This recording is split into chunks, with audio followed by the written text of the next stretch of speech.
JDS BJP ಮೈತ್ರಿ ಸಕ್ಸಸ್ಗೆ ಅಮಿತ್ ಶಾ ಸೂತ್ರ ಹಿಡಿದಿದ್ದಾರೆ. ರೋಡ್ ಶೋ ಮೂಲಕ ಮೈತ್ರಿ ಒಗ್ಗಟ್ಟಿಗೆ ಸಂದೇಶ ಮಂತ್ರವನ್ನು ಸಾರಿದ್ದಾರೆ. ತೋರ್ಪಡಿಕೆಗೆ ಮೈತ್ರಿ ಬೇಡ, ಸಕ್ಸಸ್ಗಾಗಿ ಕೆಲಸ ಮಾಡಿ. ಈ ರೀತಿ ಅಸಮಾಧಾನಗೊಂಡ ನಾಯಕರಿಗೆ ಅಮಿತ್ ಶಾ ಸಂದೇಶ ರವಾನೆ ಮಾಡಿದ್ದಾರೆ. ಹಳೆ ಮೈಸೂರು ಭಾಗದ ಜಿಲ್ಲೆಗಳ ನಾಯಕರಿಗೆ ಮೆಸೇಜ್ ಪಾಸ್ ಮಾಡಿದ್ದಾರೆ. ರೋಡ್ ಶೋ ಮೂಲಕ ಅಮಿತ್ ಶಾ ಈ ರೀತಿಯ ಮೆಸೇಜ್ ಪಾಸ್ ಮಾಡಿದ್ದಾರೆ. ಡೀಟೇಲ್ಸ್ ಕೊಡ್ತಾರೆ ಮಂಜುನಾಥ್, ಲೈವ್ ನಲ್ಲಿ ಜಾಯ್ನ್ ಆಗ್ತಾ ಇದ್ದಾರೆ. ಮಂಜುನಾಥ್, ಮೈತ್ರಿ ಸಕ್ಸಸ್ಫುಲ್ ಆದ್ರೆ ಅಂದ್ಕೊಂಡ ಫಲಿತಾಂಶ ಕಾಣಬಹುದು ಅನ್ನೋದು ಲೆಕ್ಕಾಚಾರ ಸರಿ. ಆ ನಿಟ್ಟಿನಲ್ಲಿ ಅಮಿತ್ ಶಾ ಪಾಸ್ ಮಾಡಿರೋ ಮೆಸೇಜ್ ಏನು ಕಾರ್ಯಕರ್ತರಿಗೆ? ವಿಜಯ್, ಲೋಕಸಭಾ ಚುನಾವಣೆಯಲ್ಲಿ ರಾಜ್ಯದಿಂದ 28 ಕ್ಷೇತ್ರಗಳನ್ನು ಗೆಲ್ಲಬೇಕು ಅನ್ನೋ ನಿಟ್ಟಿನಲ್ಲಿ ಈಗಾಗಲೇ ಬಿಜೆಪಿ ನಾಯಕರು ಸಾಕಷ್ಟು ಪ್ಲಾನ್ಗಳನ್ನು ರೂಪಿಸಿಕೊಂಡಿರುವಂಥದ್ದು. ಅದರಲ್ಲೂ ಕೂಡ ಪ್ರಮುಖವಾಗಿ JDS ಜೊತೆ ಮೈತ್ರಿ ಮಾಡಿಕೊಂಡ ಸಂದರ್ಭದಲ್ಲಿ ಬಿಜೆಪಿ ತನ್ನದೇ ಆದಂಥ ಒಂದು ಲೆಕ್ಕಾಚಾರವನ್ನು ಇಟ್ಕೊಂಡಿತ್ತು. ಏನಂದ್ರೆ ರಾಜ್ಯದ ಈ 18ಕ್ಕೂ ಹೆಚ್ಚು ಕ್ಷೇತ್ರಗಳಲ್ಲಿ JDSನ ಮತಗಳು ಹೆಚ್ಚಿರುವಂಥದ್ದು.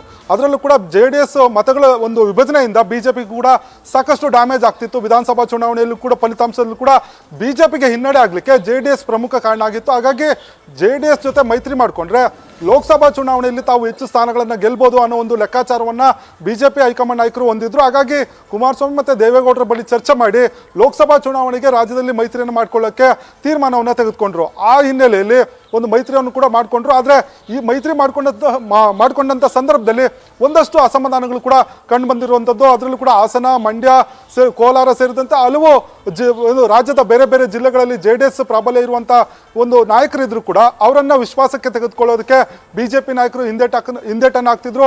ಸ್ವತಃ ಪ್ರಧಾನಿ ನರೇಂದ್ರ ಮೋದಿ ರಾಜ್ಯಕ್ಕೆ ಬಂದ ಸಂದರ್ಭದಲ್ಲೂ ಕೂಡ ಈ ಒಂದು ಸಮನ್ವಯ ಆಗಿರ್ಬೋದು ಅಥವಾ JDS ನಾಯಕರನ್ನು ವಿಶ್ವಾಸಕ್ಕೆ ತೆಗೆದುಕೊಳ್ಳಲಿಕ್ಕೆ ಬಿಜೆಪಿ ನಾಯಕರು ಹಿಂದೇಟನ್ನು ಹಾಕಿದ್ರು. ಈ ಹಿನ್ನೆಲೆಯಲ್ಲಿ ಕುಮಾರಸ್ವಾಮಿ ಅವರು ಸಾಕಷ್ಟು ಅಸಮಾಧಾನ ಕೂಡ ಹೊರ ಹಾಕಿದ್ರು. ಜೊತೆಗೆ ಸಮನ್ವಯ ಸಮಿತಿಯನ್ನು ಕೂಡ ರಚನೆ ಮಾಡಬೇಕನ್ನೋ ಒಂದು ಒತ್ತಾಯವನ್ನು ಅಮಿತ್ ಶಾ ಅವರ ಬಳಿ ಇಟ್ಟಿದ್ರು. ಹೀಗಾಗಿ ಸ್ವತಃ ಅಮಿತ್ ಶಾ ಅವರು ಈ ಒಂದು ಹಿನ್ನೆಲೆಯಲ್ಲಿ ನೇರವಾಗಿ ರಾಜ್ಯಕ್ಕೆ ಬಂದ ಸಂದರ್ಭದಲ್ಲಿ JDS ನಾಯಕರ ಜೊತೆ ಒಂದು ರೋಡ್ ಶೋವನ್ನು ಮಾಡಲಿಕ್ಕೆ ತೀರ್ಮಾನವನ್ನು ತೆಗೆದುಕೊಂಡಿದ್ರು. ಅದರಲ್ಲೂ ಕೂಡ ಮಾಜಿ ಮುಖ್ಯಮಂತ್ರಿ HD ಕುಮಾರಸ್ವಾಮಿ ಅವರು ಸ್ಪರ್ಧೆ ಮಾಡಿ ಶಾಸಕರಾಗಿರುವಂಥ ಚನ್ನಪಟ್ಟಣ ಕ್ಷೇತ್ರದಲ್ಲೇ ಒಂದು ರೋಡ್ ಶೋ ಮುಖಾಂತರ ಒಂದು ಸಂದೇಶವನ್ನು ಬಿಜೆಪಿ ನಾಯಕರಿಗೆ ಕಳಿಸಿರುವಂಥದ್ದು. ಏನು ಕೇವಲ ಇದು ತೋರ್ಪಡಿಕೆ ಮೈತ್ರಿ ಅಲ್ಲ, ಮೇಲ್ನೋಟಕ್ಕೆ ಮೈತ್ರಿ ಆಗೋದಲ್ಲ, ಇದು ನಿಜವಾಗ್ಲೂ ಕೂಡ ವಿಶ್ವಾಸಕ್ಕೆ ಜೊತೆಗೆ ಹೊಂದಾಣಿಕೆ ಮುಖಾಂತರ ಮೈತ್ರಿ ಮಾಡ್ಕೊಬೇಕು. ಆ ಹಿನ್ನೆಲೆಯಲ್ಲಿ ತಾವೆಲ್ಲರೂ ಕೂಡ ನಾನು ಕೂಡ ಈ ಒಂದು ಮೈತ್ರಿಗೆ ಬೆಂಬಲವಾಗಿ ನಿಂತಿದ್ದೇನೆ, ಜೊತೆಗೆ ಮೋದಿಯವರು ಕೂಡ ಬೆಂಬಲ ಇದೆ, ತಾವೆಲ್ಲರೂ ಒಗ್ಗಟ್ಟಾಗಿ ಕೆಲಸ ಮಾಡಬೇಕನ್ನೋ ಒಂದು ಸಂದೇಶ ರವಾನೆ ಮಾಡೋ ನಿಟ್ಟಿನಲ್ಲಿ ಚನ್ನಪಟ್ಟಣದಿಂದಲೇ ಈ ಒಂದು ರೋಡ್ ಶೋವನ್ನು ಮಾಡಿರುವಂಥದ್ದು. ನ್ಯೂಸ್ ಫಸ್ಟ್, ನಿರ್ಭೀತಿಯಿಂದ ನಿಮ್ಮ ಪರವಾಗಿ.